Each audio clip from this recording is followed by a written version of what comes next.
إني توكلت على الله لا حول ولا قوة إلا بالله. السلام عليكم ورحمة الله وبركاته. Waalaikumsalam.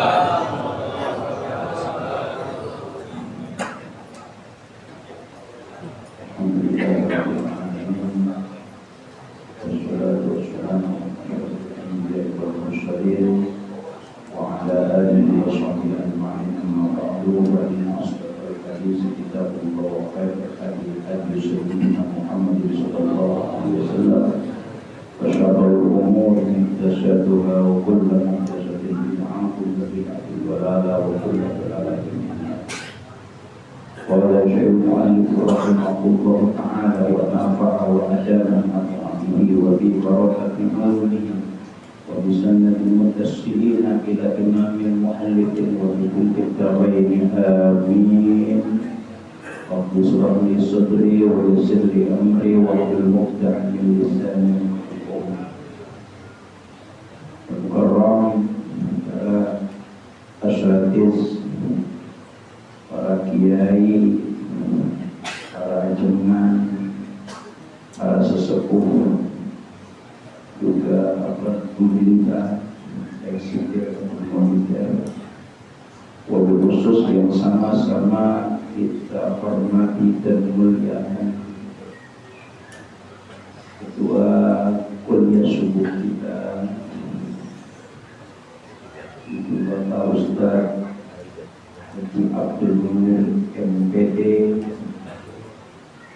Pak Haji Ali Usman, juga para asatidz yang hadir yang saya tidak sebutkan satu persatu kalau saya absen lama. Sudah kenal semua. Orang tua kita semuanya jemaah yang dimuliakan Allah. Kenapa saya pakai qala musannif rahimahullah? Sebab yang saya akan sampaikan itu kita seingat mu'alim syarif al-Ghazali. Kalau dia membaca kitab qala musannif rahimahullah, sebab mu'alif dengan musannif,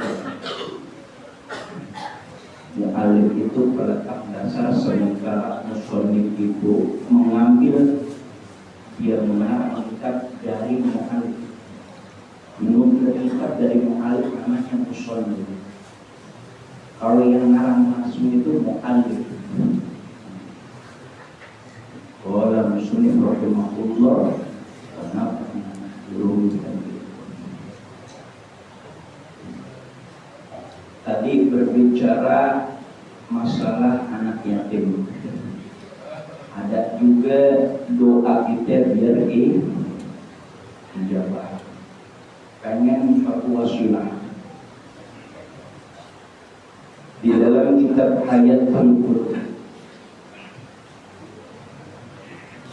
diceritakan An-Saqifil Balqi dari Syaqif Al-Baqi, karena Ibrahim bin Adham adalah Syekh Ibrahim bin Adham yang berjalan di aswaqil Basrah,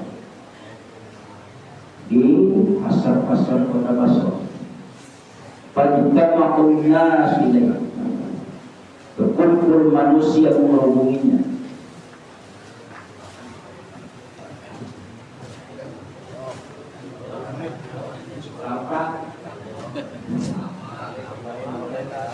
Kumpul, mereka ngomong, ya Ibrahim bin Adham, kami sudah lama ini berdoa, mendoakan.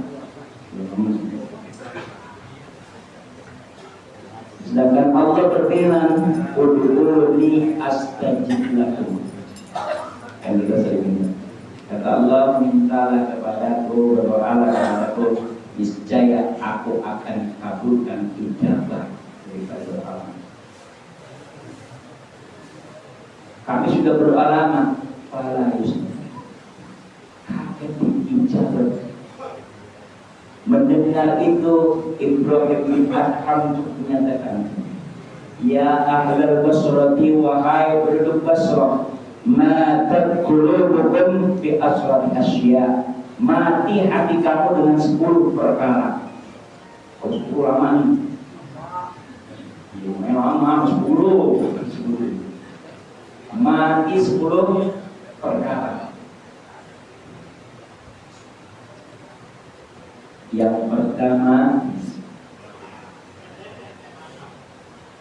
Arabtumullaha wa lam tu'addu haqqahu. Engkau mengenal Allah tapi engkau tidak tunaikan haknya Allah. Cuma kenal doang, tidak menunaikan hak Allah. Salah satu hak Allah itu apa? Isma.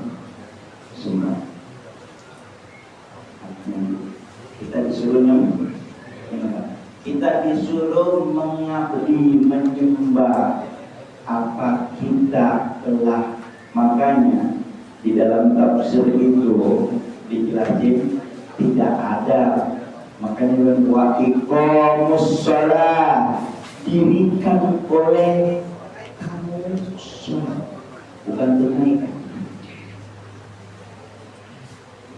Ya, Ali As-Sobuni, baik pengarang tafsir Ali As-Sobuni itu,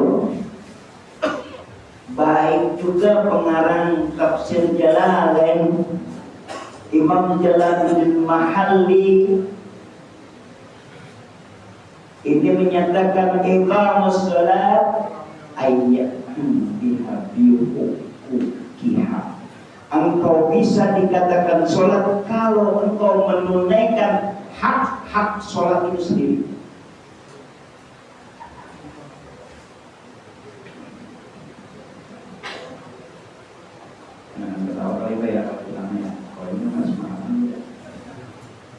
Hak sholat sudah kekalian.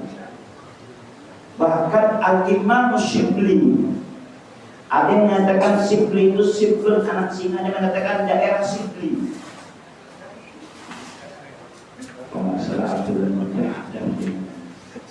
Dia itu berapa tahun sembahyang, di depannya itu harimau, Pak. Ikan kiri kanan, buah anak harimau di kiri kanan. Ditanya, kenapa ya Syibli, kau sembahyang kau di samping kanan dan kiri kananmu? Singa. Aku takut aku lalai dalam sholat sehingga singa itu mencakarku. Begitu definisinya. Kita cari khusyuk kadang-kadang sama. Bahkan di kitab Kasyifatus saja kita khusyuk begini. Merem. Ya, kata Asy-Syaikh An-Nawawi, merem itu kalau ada mudarat menjadi makruh. Nah, takut kita misalnya, kita ada apa itu. Bahkan kalau seandainya kita sembahyang mentasyaburkan, kalau tanya tasyabur itu, ya menggambarkan tasawuf itu. Lihatin. Ada nggak? Oh iya, itu tasawuf. Kalau dalam kitab mantik, penawar itu mahdadali ta'amri wa aqsuhu wa dhurri rijal. Itu ada. Mentasawurkan baik itu tulisan Allah atau gambar haram. Kita bingung cari khusyuk kan muter-muter itu. Makanya kata Imam Al-Zarkasi, walaupun tidak Ustaz Zarkasi, kata Imam Al-Zarkasi, kalau bapak nggak bisa khusyuk, ada 2 tempat, di dalam ruku atau di dalam sujud. Kapan? Sampai sholat itu habis. Makanya kita kalau menurut Imam Ghazali, kalau menurut kasih payung gampang, kita niat itu kan dibarengin, Pak. Usolli Allah, aku niat dengan. Nah kata Imam Ghazali, kalau ini bikin ente rusak sholat, maka boleh Allahu Akbar baru niat, atau niat dulu baru sholat. Lalu apa? Saya niat sembahyang di kedua, sembahyang subuh 2 rakaat, Allahu Akbar. Kalau takut berbarengan itu merusak sholatnya, Allah nggak bisa bilang Allah. Maka kata Imam Ghazali, boleh diawali, boleh pula Enak ya Pak?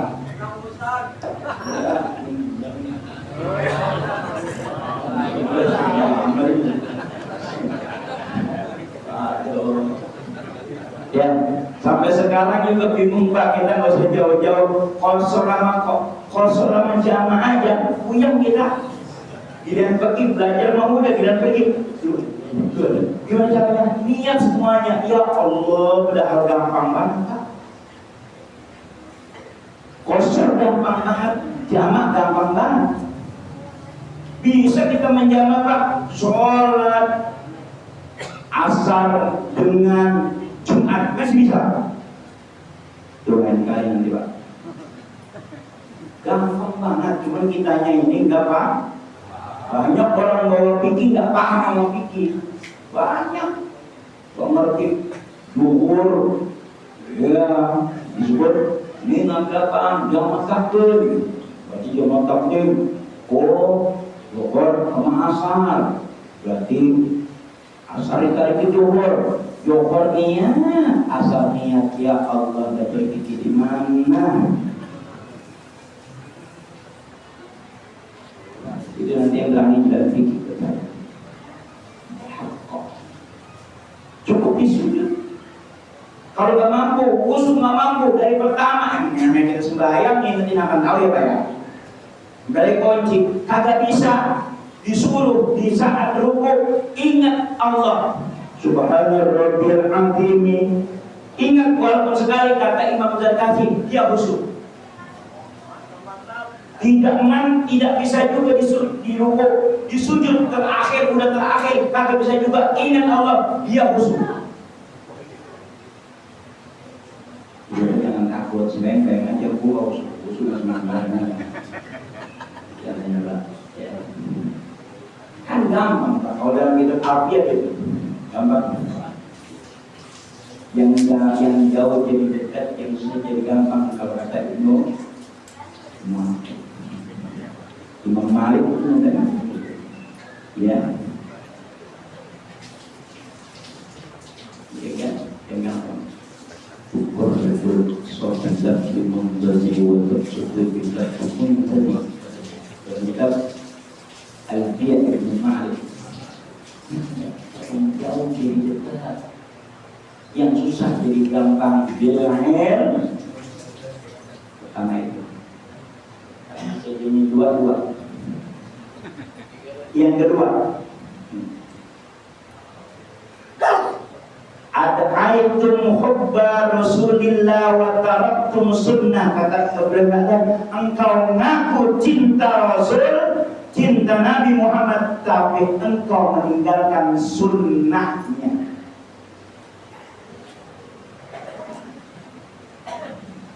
Engkau mengaku doang, tapi sunnahnya engkau tinggalkan. Bagaimana doamu akan dijawab? Bagaimana wasilahmu akan bisa? Bahkan Bapak baca kitab kasih itu saja, Salim bin Sumer menyatakan di situ, setiap hari rahmat Allah turun, baik itu tidak ada nabi. Itulah hebatnya sholawat. Itu gimana ditanya Salim bin Sumer, bagaimana kalau Rasulnya udah nggak ada, apakah turun? Turun. Ada rahmat di saat Rasul, ada rahmat karena kemuliaan Rasul, tidak ada Rasul. Jadi tidak ada. Dan salah kita ada pendapat ulama juga kan, kita tadi kalau kita salah kalau ya, salah. Ya Nabi salam. Nabi hadir Pak. Nabi hadir. Nabi hadir. Dari mana? Dari mana? Kau punya hadir? Nabi hadir? Saya ingat waktu itu dengan Habibah Ali Abdurrahman Syurah. Pemenangnya saya ketika nyanyi Syarhul Ummah Muhammadiyah. Pertama sekali Syarhul Ummah dibuka oleh Habib Ali Abdurrahman Syurah. Saya tanya, bagaimana Rasul itu datang? Bagaimana pula engkau bertemu bermimpi dengan Qadir Jilani? Engkau bermimpi saat kejadian bagaimana tingkat keimananmu. Ada bisa benar satu kejadian dalam bentuk yang sudah ada yang cuma bayangan. Begitu pun Rasulullah. Kalau bagi kita Pak belum bisa hadir, ngebayangin hadir Pak. Contoh kita punya pacar Pak, pacar temen nggak? Temen banget. Kalau kita lagi ngomongin dia, karena dia hadir nggak?